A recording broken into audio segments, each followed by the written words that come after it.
Good morning, everyone. Nice to see you all. Welcome on the webinar. I can see a lot of greetings on the chat. Thank you very much.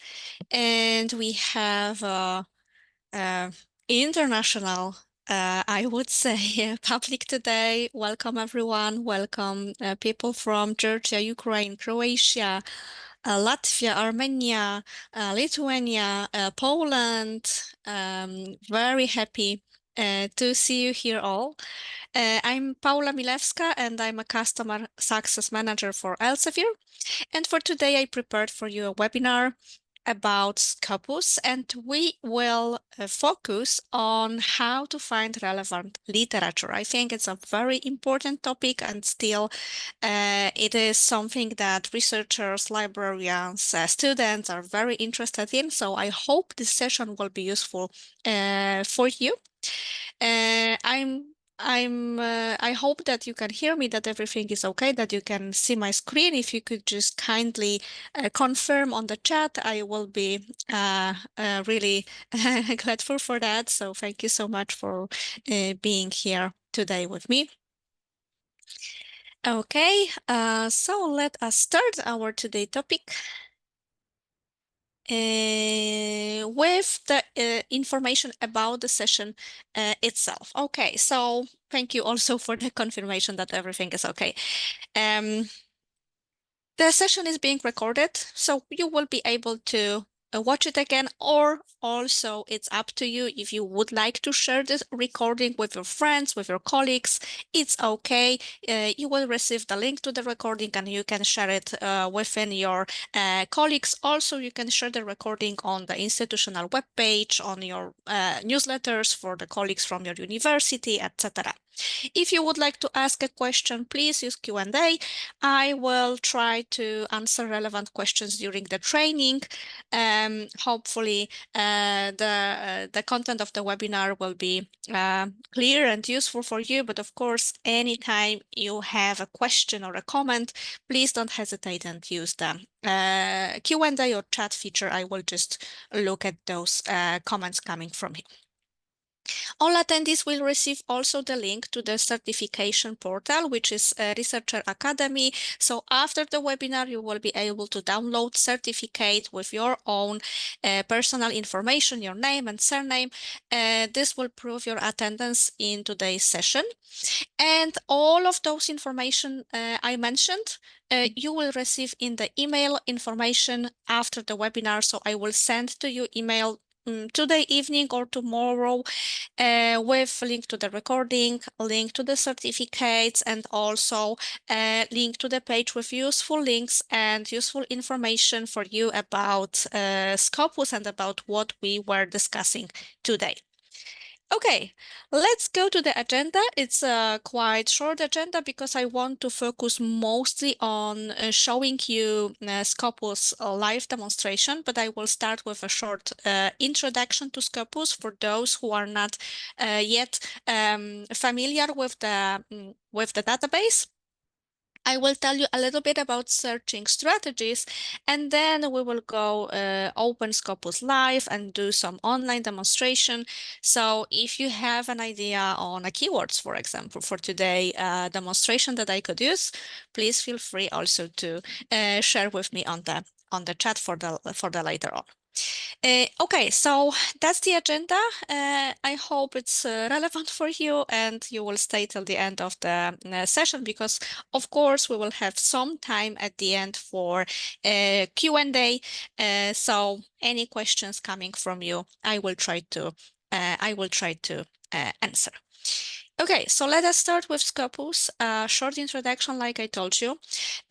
What you can see on my slide now is a part of my virtual web page I will share with you later on. So we have here some important links like Scopus web page, support center, but also for today's topic, I think we have two most important web pages on our support center. So I linked that in also here. So this will be how do I search in Scopus and how can I use advanced search. I will show you in a moment how it looks like. And then, of course, Scopus database, which will be relevant for us during the online demo, the presentation of how the database is actually working in practice. So this will be like a hands-on the solution. But let me start with showing you a short video about Scopus itself. I think it will be a comprehensive way to get more knowledge about how to understand what Scopus is. So let me quickly change my screen for you. Okay.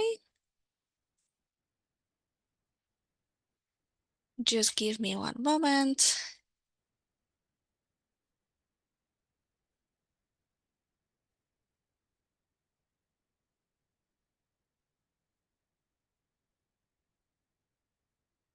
Okay.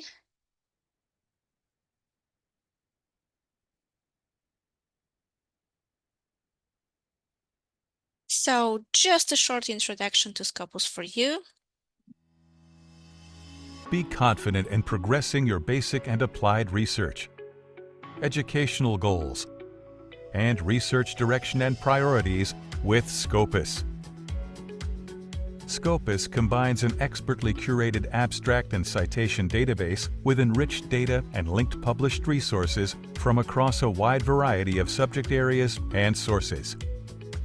Scopus has the most comprehensive, source-neutral coverage of any AI database to give you greater insights to answer your research questions, discover the most relevant published research, uncover literature in adjacent disciplines to foster interdisciplinary exploration, spot emerging research trends, and identify experts to follow or potential collaborators.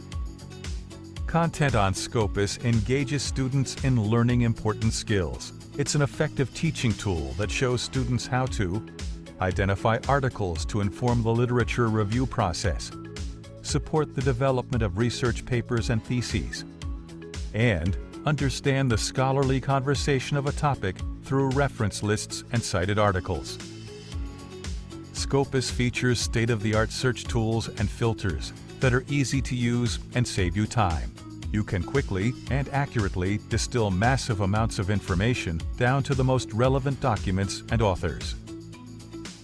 Scopus aids in evaluating research outputs and trends. Use its enriched connected data and robust extraction tools, including APIs, to get insights and make decisions with confidence. Plus, Scopus offers more research metrics and on nearly twice the number of peer-reviewed publications than any other abstract and citation database available. Do you have all the information you need to achieve your goals with confidence? Scopus can help. Progress your research, educational goals, and research strategies with Scopus.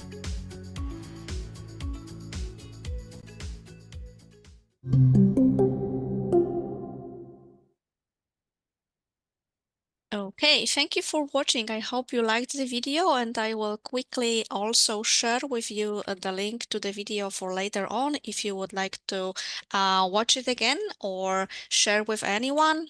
I think it's a quite nice introduction for anyone who has, let's say, basic information for now for Scopus to explore more. And as you could see, it's quite comprehensive tool. Yes, it's a lot of information inside, and it's very important to clearly understand what is actually going on with Scopus database.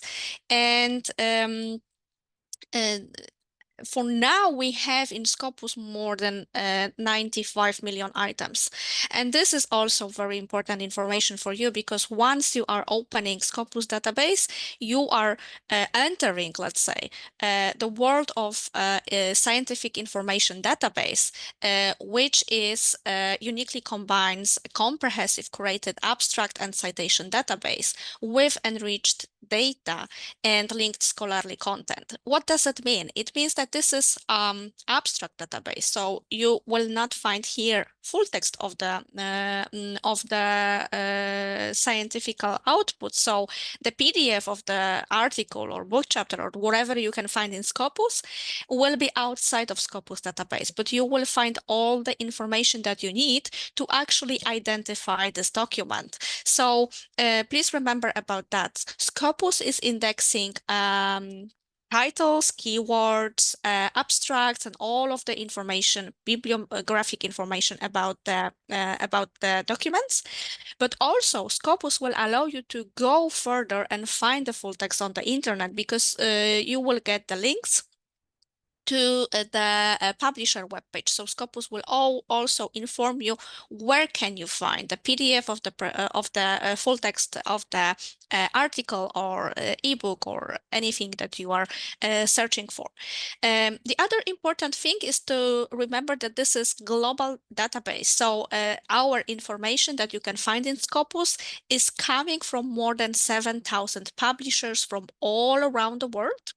So it's not like you can find only a big publisher's outcomes. No, it's more than 7,000 publishers. It can be Elsevier, of course, a journal or ebook, but it can also be a journal that is published by, let's say, association of the researchers, or it can be a small publishing house connected with your university, etc. So please remember that we are trying to build the database for you that will show you the scholarly output, in the meaning that we want to showcase the scholarly output in a global way.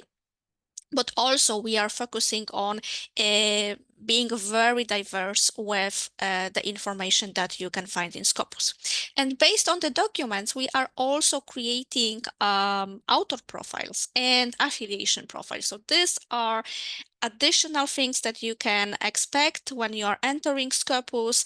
Today, we will discuss mostly how to find a document, how to find the relevant literature, but please remember that you can also go to Scopus, find a particular researcher, check this person author profile, and learn more about this person expertise and papers, and also impact, because Scopus is as well a bibliometric database. And on the other hand, you can go there and check any institution worldwide, any kind of scientific institution, university from different countries, to check the scholarly output of the particular institution. And I told you that this is also bibliometric database. What does it mean? It means that you will get additional information that will allow you somehow to evaluate, analyze the research output based on different metrics. So the example of metric can be citation count. It can be H index for authors. It can be site score for journals or other journal-related metrics. It can be field-weighted citation impact, which is a metric that we are calculating on the level of the article. So this kind of additional information, bibliometric information, will help you in better understanding the output that you found on Scopus, which articles are most impactful, gain the most number of citations, for example, or the discussions, because also we have alternative metrics delivered by PlumX, which is, for example, social media discussions or posts on the blogs of researchers. This kind of things also you will be able to find through Scopus. So to summarize the introduction to Scopus, I think that the most important part is to remember that this is abstract database. It is curated, so not everything from the internet is inside. We are checking sources before you can see it on the Scopus database. There are evaluation criteria that needs to be met to be visible on Scopus database. And the second part is this bibliometric part of Scopus, which is very powerful tool in the decision-making processes or evaluation-making processes. So this is very important to recognize. And yeah, we don't have full text inside Scopus, but please remember that anytime you are using database, Scopus will link you to the place on the internet where you can find the full text of the document that you found. Okay, let me go back to my presentation. Okay.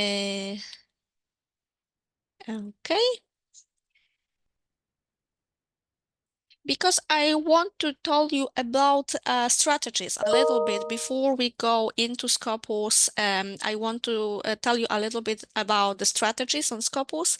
So first of all, please remember that this is a very flexible tool, okay? So it's always up to you how you will use this tool.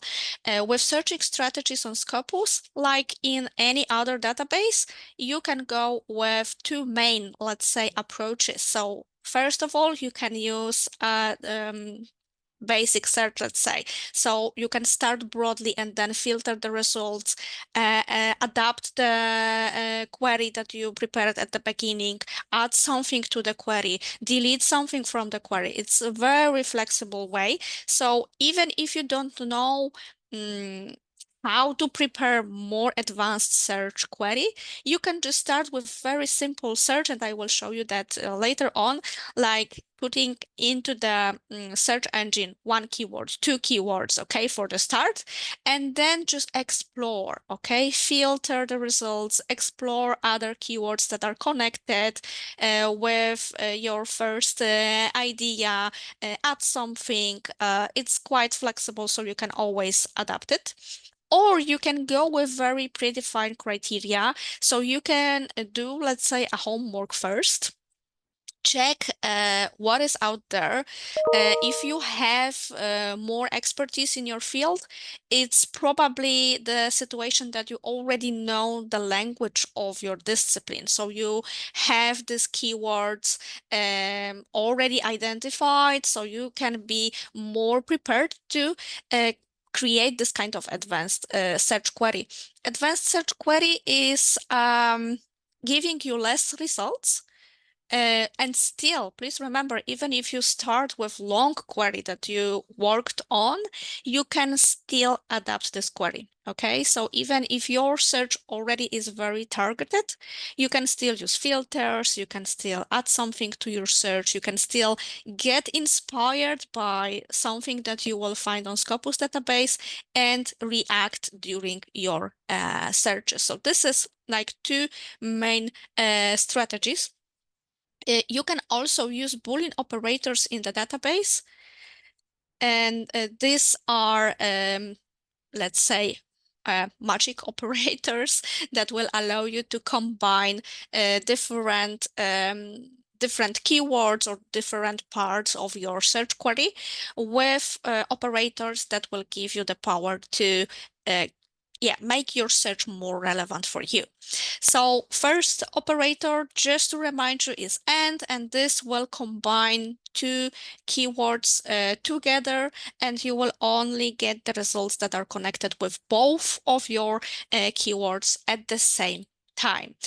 We also have operator or, which is a little bit different story. This is building up a big, let's say, bucket of the results connected with everything that is in your query, combined with this Boolean operator or. So you will get more results. It's commonly used, for example, for related terms or synonyms. If you know that in your discipline, researchers are using a few variants of one term, you can combine them with or, just to make sure that you are not missing anything. And the last one is and not. It's excluding something from your search query. So if you want to focus only on something and just take something out of your results, this is a good idea.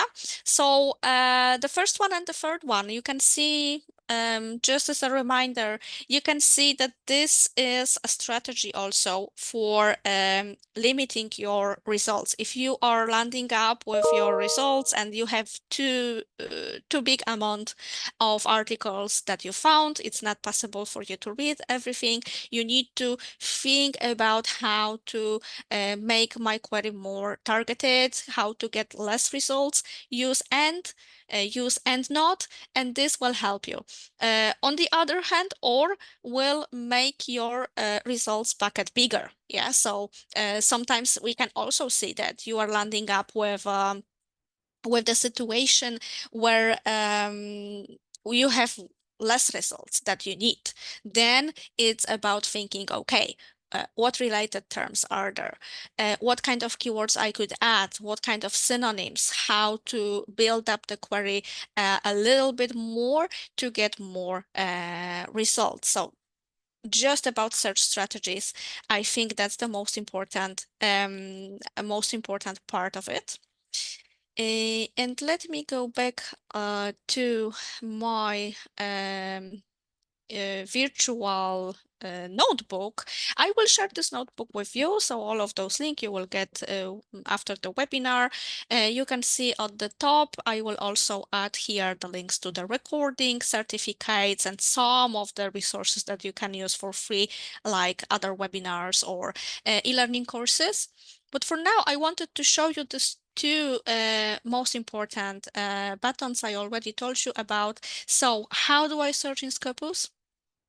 If you have any questions about that, if you don't know how to do it, just go here. We have this access and use support center for Scopus with more information. Today we will focus, like I told you, on searching for a document, and I will do a demo of that in a moment.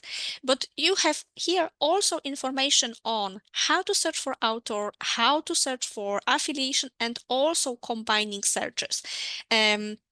Scopus is quite a powerful solution, so you will find a lot of ways of using Scopus. It's like you can have a different question at the beginning when you are entering the database, okay? So today, yeah, we have the question, what kind of articles, ebooks, what relevant literature was published about my topic? This will be our main question today. But you can have a question, okay, so who is an expert in my discipline? Or which scientific institution from all around the world is strong within my discipline?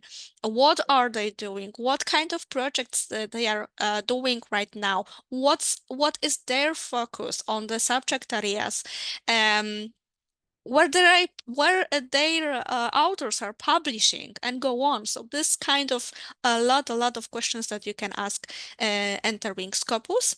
And the second one I wanted also to show you is how can I use advanced search? Because sometimes I know that you are trying to combine a lot of information into one search query, and it's good to know how Scopus can help you with that, even if you haven't even started. So the first step would be, okay, let's identify keywords, let's identify all the related terms, what should I combine in my query, and then later on, the second step would be which operators to use, which field codes to use, how to work with Scopus in the most efficient way. So operators I already showed you, but here you will find the refresher anytime you need about operators.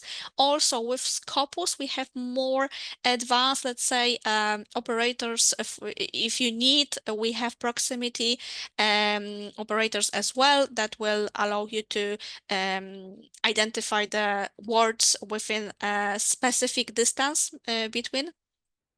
And also, this is quite important.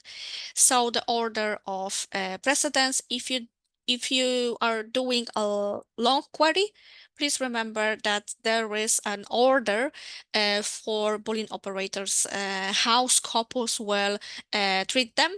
And of course, you can also use parentheses and braces to make it, let's say, more logic in a more logical way for you. I will also show this in a moment, how it works in the practice.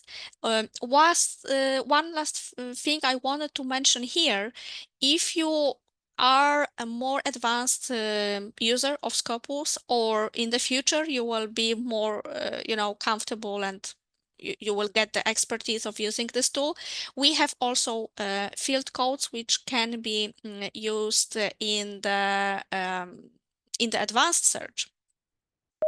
So we have the list here. If you ever need to find a field code that will be the most relevant field code for your search, we have the whole list. It's a very long list of all the codes that can be used in Scopus database. As you can see on my screen, I'm just scrolling that because it doesn't make any sense to, learn every single one of that.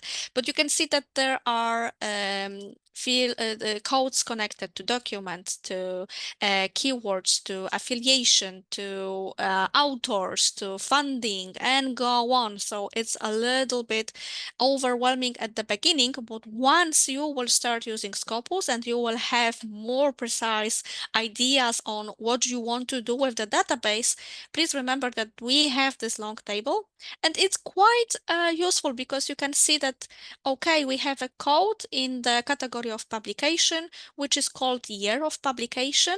This is how you need to put the code into the query. And then you have explanation and example how to use it. So even if you are starting, just go there and you will have all the information you need to use this code. And for example, with Pavier code, you can also go with another operators following this code if you want to find, for example, literature from, I don't know, published before 1995. It's possible. Yeah, you are using before, and that's it. Okay, so I think that's the most important part. With those links, I think you will have all of the information to start working with Scopus or to explore more if you are already a user of the Scopus database. And now, yeah, let's open Scopus and see this in practice. Okay, so I will just open Scopus database. And I need to sign in because I cleared all of my cookies before a webinar, so everything will go smoothly. So I'm just, as you can see, I'm just signing in to my Scopus account. If you don't have your own user account yet, please register. The good idea is to use your institutional email. If you have this kind of, university domain email, it's always a good idea because some of the universities will allow you to just use Scopus remotely by logging into your institutional email, and that's it. That's very easy and very simple way. Sometimes you will need to go through the library webpage with a special link for remote access. If you don't know how to access Scopus, I think the library webpage is the main point for you. Just go to your institutional library webpage or visit the library and ask them how to enter Scopus database for your institution. Scopus is not free tool. It's a solution based on the license, but most of the institutions in our region, I mean Central Eastern Europe, have license to Scopus, and the researchers can use this solution.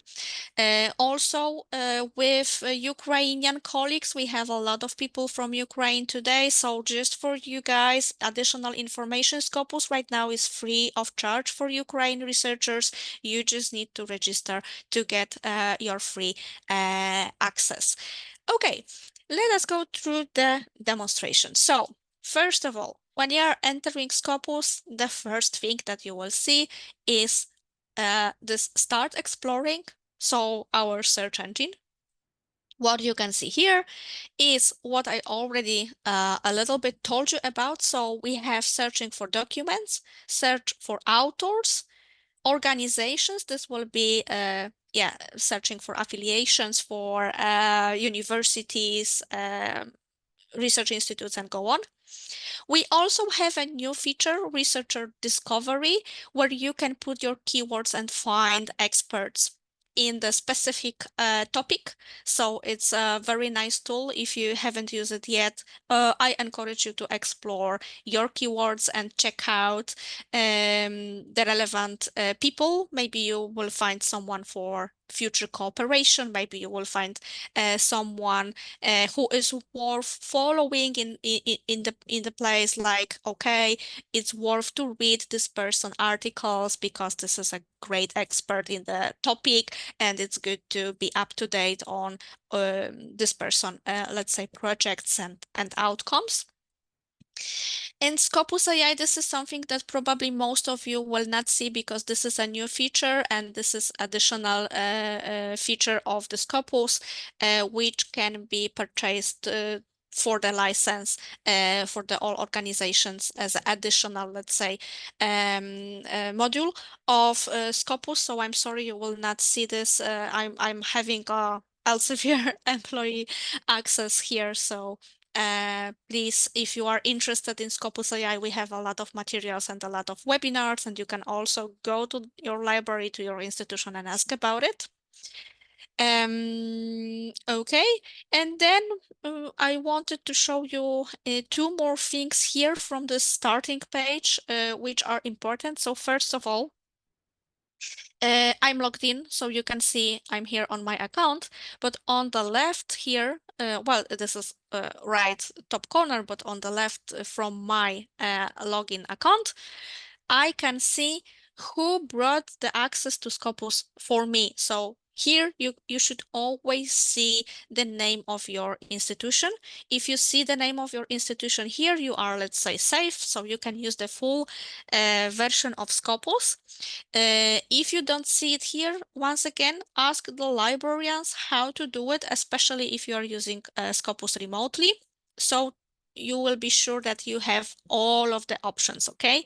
If you will see on the left, you can now see the Scopus logo. But sometimes I know that you are entering Scopus from home and there is Scopus preview. If you can see Scopus preview, it's the sign for you that something is wrong with your access. So log in and check here which institution is responsible for your access. And if you see your institution, this should work quite well. Okay, here you will have your alerts, and then support center. I already showed you a little bit about it. Anytime you want to learn more about Scopus, it's a good idea to go to support center because we have a lot of training materials collected there. It can be tutorial, it can be short video, it can be FAQ or any kind of other material like educational material. But also you can contact us in case you are having any troubles with your account, with your user login, with how Scopus is working, with your author profile, whatever issue you are having, just contact us. There is a lot of options. The quickest one is chat. This is something that I can recommend you. Okay, and on this menu we have Scival. If your institution is a user of Scival, you can also go there and check additional tool which is based on Scopus data. And we have one more tab which is sources. So just briefly before we start searching for documents, so under the tab sources, you will find all of the information about any source that is indexed in Scopus database. Everything that is inside, it's visible here, so you can quickly check it. It's very important because we want to be very transparent about what is the content that you are searching in. Okay, so you need to be aware that in Scopus you will find only peer-reviewed literature. This will be articles coming from journals. This will be ebooks. This will be patents and go on. So different kind of materials, but everything was evaluated before you can see it in Scopus. And on this web page, on this tab sources, you can find information if a journal is indexed in Scopus database or what journals are indexed in Scopus database. Okay, you can also check conferences and go on. So this is very useful place, especially if you are starting with Scopus and you are not sure what the content is. Please remember that you can also download the Scopus source title list. Anytime you need to learn more about our sources, all the information about everything in the big Excel file that you can also analyze in any way that you need is available here for you. Okay, so let us go back to the search. What we have in the search? First of all, we have this searching engine, which on Scopus, this is a basic search, but in other databases, you will say that, okay, it looks like advanced search in other databases, and that's true because you have a lot of options already here. So this is, let's say, your starting point, okay? You need to have a few decisions before you will start searching. So first of all, okay, I want to search for documents, so we are in the Documents tab.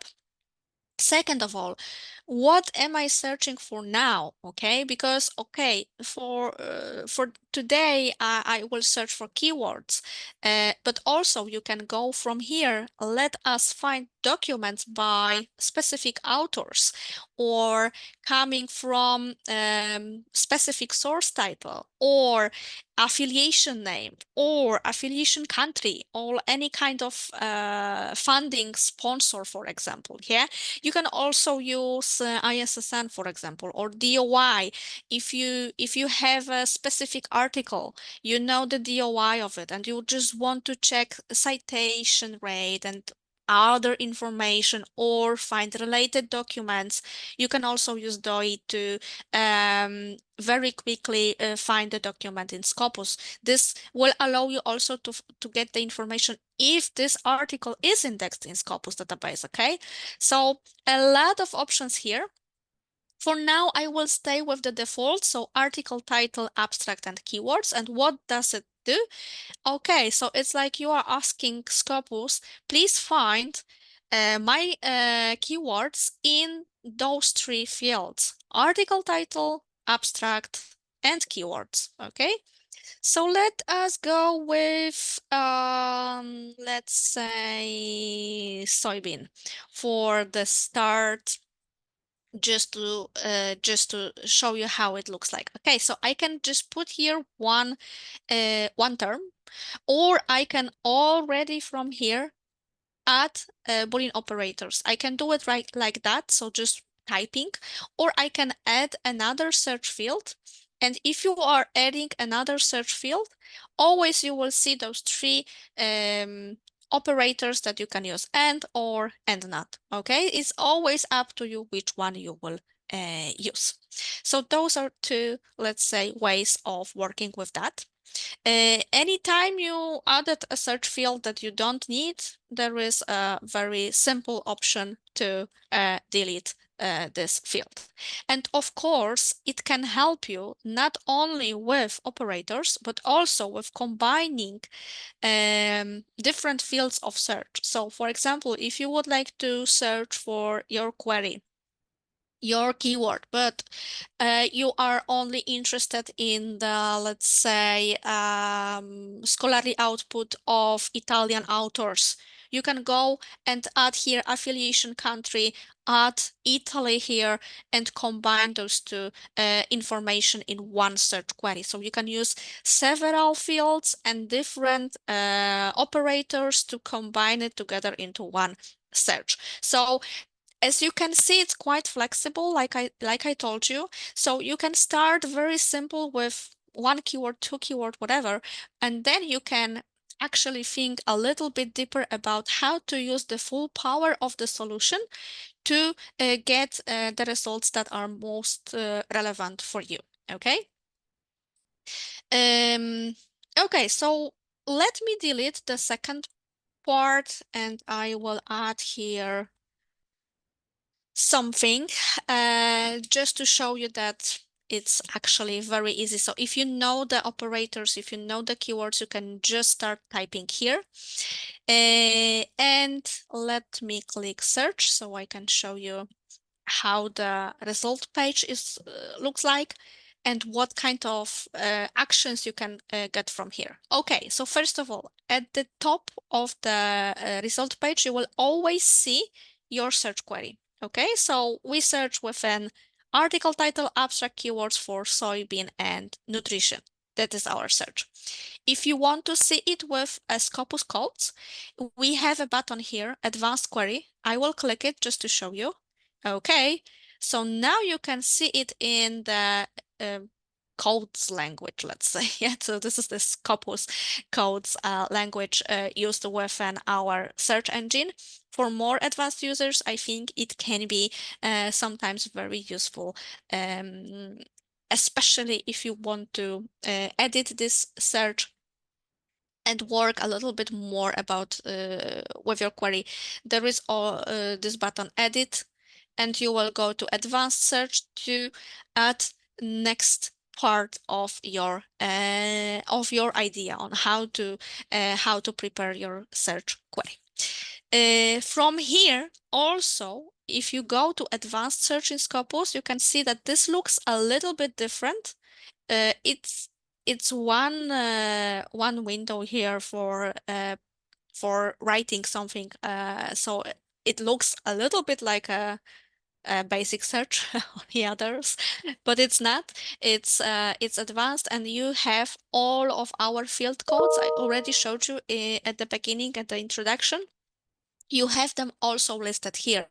So for example, you can go here for, let's say, subject areas, add some subject area from health sciences, for example, and check within, let's say, medicine. Yeah, it's always up to you.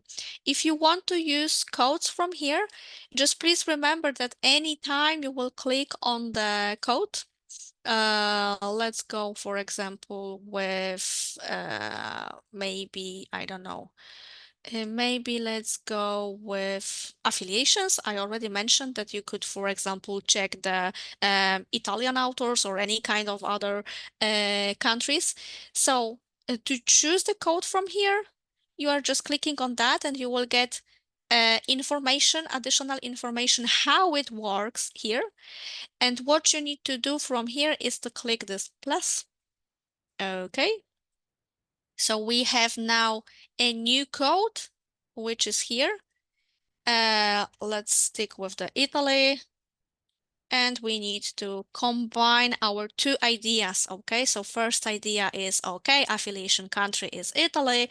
And second one is okay, so soybean and nutrition in title abstract keyword search. We could do this exactly the same using previous way, just adding affiliation country from the field list, and we will get the same results. Okay, but let us go a little bit back. For the first, our first search, you can see also that my queries from today are saved here. I have a search history just below the search engine. Okay, so you can see that I performed two searches right now. First was with more than 8,000 results, and the second one, when I added the Italy, 265 results. Anytime you need to save your search, let's say you prepared a perfect search query, you can save this search. So in the search history, this will stay with me as long as I'm using Scopus right now. But once I will exit Scopus, this will disappear. So if you need to have this for future, please remember to save this search for you for later on. For this, of course, you need to be logged in into your user account. The other thing what you can do is also very useful, set alert. Alert will give you once a week, for example, information about new documents connected with your search query. So once you will land up with the perfect search query, it will take a little bit time, I think, just exploring, adding keywords, combining different ideas. But once you will get this search query that is giving you very relevant results, it's good to have alert and of course to save this search for later. And this is basically how we are performing search, okay? So on the way of how to use interface, I think you already know, but of course this is, let's say, your responsibility and your creativity on how to combine different keywords and different approaches. What do you want to search for? Do you need to work with some specific terms? Do you need to work with some specific, let's say, I don't know, funding, authors, whatever is in your mind? Just connect it all together and think about it how to prepare a perfect search query.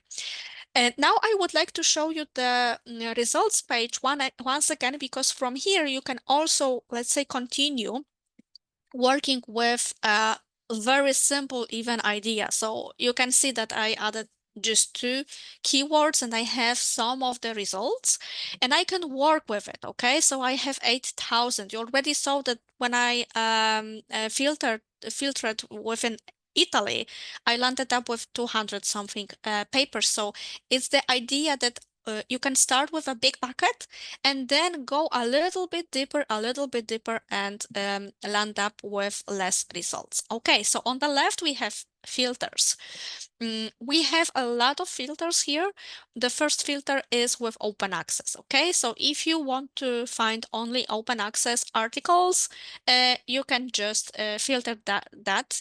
So you can see that quite a lot, more than 3,700 out of 8,800 papers are in open access. So this gives you also the possibility to be sure that you will get the full text of the publication, of course. And then we have years. This is the year of publication. We have a line here, like you can also see the increase of the article numbers published by year.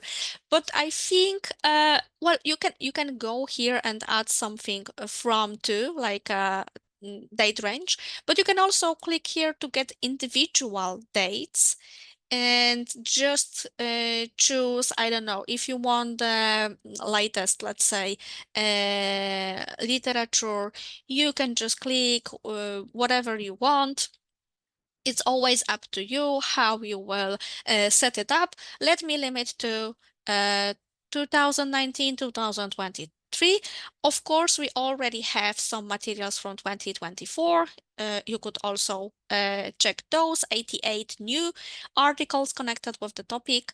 But I want to show you a little bit about citations. So I will skip 2024, not because it's not up to date, but because I want to show you articles that already had the chance to get impact citations and go on, okay? So just for the our, let's say, search. So you can see now we have 25%, yeah, already of the first number, big number. Okay, let us go a little bit further. Before I will show you author and affiliation and sources, I think that it's a great idea to go with subject areas. And why is that? Because we can see a lot of is going on, interdisciplinary, multidisciplinary, and go on. And sometimes very similar terms or the same terms can be used with researchers in different disciplines. For example, if you go with depression, as a keyword. It can be psychology, but it can also be economy, it can be geology, and probably you will find another ideas where this keyword could land in the wider context of the subject area. So it's always good to take this first step and choose those subject areas that are more the more most relevant for you. So let us stay with agricultural and biological sciences, but of course you could go, for example, with veterinary if you are interested in, let's say, soybean nutrition for animals. Yeah, it's always up to you. You can check all of the subject areas. You can do like me, so just choose the one which is most relevant for you, or you can exclude something from your search. Okay, so anytime you are clicking something on the filters, please remember that you have these two options. I will use limit to, but you could go with exclude as well. Okay, so I have my subject area already set up. What else? I can go with keywords, okay? I can check keywords, and I like to do it not only to exclude something or limit to something, but also to get inspired on other keywords that are connected with my starting point. Because maybe, for example, metabolism is something that I'm totally interested in right now, or maybe it's diet supplementation. Yeah, maybe I want to see controlled study. It's always up to me. What am I going to do with those keywords? Okay, let me go with, let's say, this setup. Yeah, I just want to show you how it works. Okay, as you can see, you can see easily what kind of filters are set up for your search. Okay, what else can you see from here? Okay, so let us go a little bit back. So you can see authors who wrote articles that we have right now on the result page. We can see from which universities those authors are. So you can also see, yeah, the perspective of the institution here from the affiliation. You can also see the source title, which can be also useful for authors if you are thinking about your next article and where to publish it. If this is your topic, let's say, it's good to check it. We have a publication stage. Most of them are final because I limited to 2019, 2023, so only 7 articles in press. We have document type. Sometimes I know that you are only searching for articles, or you want to start with reviews. That's also a good idea. So it's here for you. And then we have funding sponsor. Quite interesting, especially if you are thinking about where to get funded for your next project. Country, territory. I added Italy with advanced search, but you could also go here and just limit your search to the country territory from these filters, and this will work exactly the same way. We have source type. Mostly what we can see is journals, so this mostly are articles, but we can see also books, book series, conference proceedings. And the last one is for language, okay? So you can see that for this topic, we have mostly English articles, but also some Chinese, Spanish, and go on. Uh, Scopus is covering right now more than 43, 45 languages, something like that. So the information about the document is always in English. So you will find always English title, English keywords, English abstract, but the content of the article can be published in other languages as well. But of course, English is the most important in the scientific world right now. This is a common ground how researchers from all around the world are communicating with each other. So you can use those filters, and anytime you are clicking on the filter, you can see that Scopus is doing for you some work. So Scopus is translating what you clicked into the advanced search query code way. Yeah, so you can see it here. It's quite understandable, I would say, even if you don't know the all of the codes.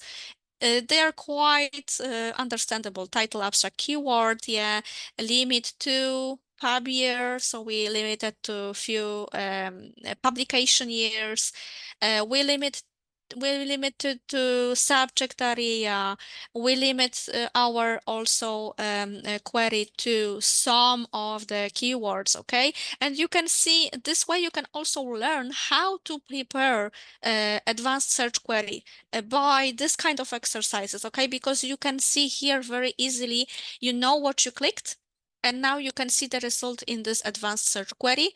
So for example, you can see, okay, here we have and, but then publication year was connected with each other with or, because we wanted all of articles from 2019 or 2020 or 2021 and go on.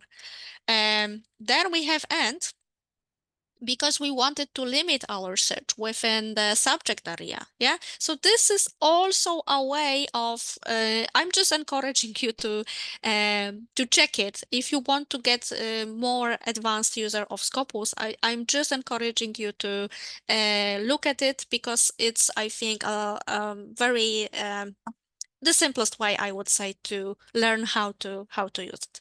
Okay, what we have on the on the results page is, of course, yeah, now we have more than 700 articles. Still, probably something to work on to have less articles, more targeted. But what we can do from here, first of all, we have the list sorted by specific thing. Okay, now it's by the newest article. You can see it here. You can also check by, for example, highest cited articles. This is Scopus. This is the additional information that we are providing you. So it's always up to you. How do you want to work with the results? Let me go with let me go with highest cited articles. Okay, so on the first position, we have open access article coming from nutrients. Then we have Journal of Agriculture and Food Research with more than 160 citations and go on. So what you can see from here is, of course, bibliographic information like a title, authors, source, year of publication, and also citation count. But also you can click here to very quickly check the abstract, if this is something relevant for you or not. You have this button to go to the publisher site, and you can click here to see the related documents. And it's exactly the same for all the lines, all the articles. You will also see the type of the article. So we have review on the first position, article on the second, both are open access. So if you go and open it on the publisher side, you will go outside of Scopus, but you will end up within the full text of the publication. For this, for example, Scopus directed me to Science Direct platform, where I can see the full text of the publication with graphical abstract. We don't have yet graphical abstracts in Scopus. Then we have the whole content of this article with everything, with graphs, with tables, with everything. Okay, so this is how it works. Okay, and maybe I will show you one last thing. So if you go for the publisher side, you can see that this is just the way to read the whole content, okay? You'll end up, for the journal page, you'll end up with Science Direct platform, any other full text platform. So you can read the text from here. You can download the PDF, you can work with it. But let me open the same article for you in Scopus just to show you the difference. because you can also click the title to open more information about this article in Scopus. You will not get here the full text, but you will get the power of Scopus, so the information, additional information connected with this particular article. Okay, so once again, we have everything we already knew. So the journal, year of publication, title, authors as well here. But we have a little bit more information here. So for example, we already know that this article was cited 144 times, but if this is a lot or not, this is a good number or not, we don't know that yet because this is 164 citations. Someone can say, it's like, yeah, medium. Someone can say, wow, this is a great achievement, very impactful article. And someone can say that, no, it's not. They can just, they should have like 300 and then it would be awesome. No, it's not. Okay, so to understand this, information, Scopus is actually giving you another information here. So this is 99th percentile. What does it mean? It means that this article is in 1% of best articles from let's say the bucket of the similar articles. Okay, so it's actually telling you, yeah, 140 64 citations is a great number for article within this topic. Yeah, you have additionally field-weighted citation impact, which is 44.98, which is very good because the average is 1.0. So the average, the global average for the articles on the same topic at the same year of publication and the same type of document is 1.0. So that means that this article is very much higher than expected result. You can also click here to learn more about it. Yeah, anytime you can see the question mark on Scopus database, you will get more information about, for example, how we are calculating field-weighted citation impact.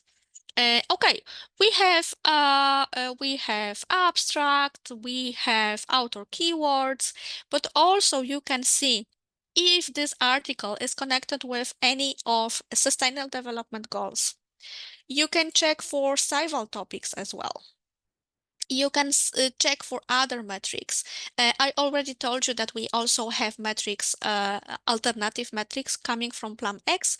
So for example, we can see readers, we can see share and likes in social media, we can see blog mentions, and we can see a policy citation.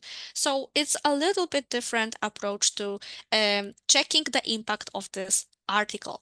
What else you can do from here? Of course, you can check references. So this is additional thing that Scopus will show you. It's references. Everything that was cited in this article is listed here. So for you, it's also a good idea to explore that, especially if you landed up in the situation that you have very small amount of articles and you don't know where to go further from here. Even starting with one article, very relevant for you, for your topic, for your research project, can bring you a lot of information. We can see references from here. This is everything clickable, even with this View at Publisher button, so you can easily go from references to the full text. Yeah, so you can see everything is listed here. And also on the top, you can check who cited this article, this 164 documents, everything is listed here. And Scopus will also show you related documents based on the topic, abstract, keywords, and go on. So based on all of the information that we have collected here. And this is how it works if you want to check Scopus and search for documents, okay? So Please use different strategies. Please explore for yourself which of the fields are best for you, which of the Scopus codes you would like to use. Just, get a little bit fun with it as well. Don't get stressed about it. Everything is flexible, so you can test and try, go back, correct, do some kind of new ideas, save the ideas that were most relevant for you. Please use all of those features to, make sure that Scopus will be useful for you. Yeah, so that's my let's say that's my approach. Okay, let me go back to the presentation. Let me check if you have any questions. I think not yet. In the Q&A, at least we don't have questions for now. If you have any questions, please just let me know. And in the meanwhile, I will share with you a little bit more information about useful resources. So the certificates, if you would like to do it right away, you can use the QR code from my slide. And of course, please remember that I will actually send to you email today in the, yeah, let's say evening or tomorrow, more safe to say tomorrow. You will receive the email from me. I will share with you this web page with all of the links, with also information about recording to the webinar, certificates, so you don't need to do it right away. You can do it later on, and some useful resources for you as well, listed on this web page that I will share with you via email. I just need to wait for Zoom recording to be ready, first of all, and second of all, I have another webinars coming today. So please bear with me and be a little bit patient about getting this information to your email. Okay, thank you so much. I hope this was helpful and useful for you. Go to Scopus and please don't hesitate to just, be open about such queries and such strategies. Um, Yuri, I will send every information with my presentation, with recording to the session and additional materials via email. So thank you very much. Have a great afternoon and week ahead. See you on the next webinars. Bye bye.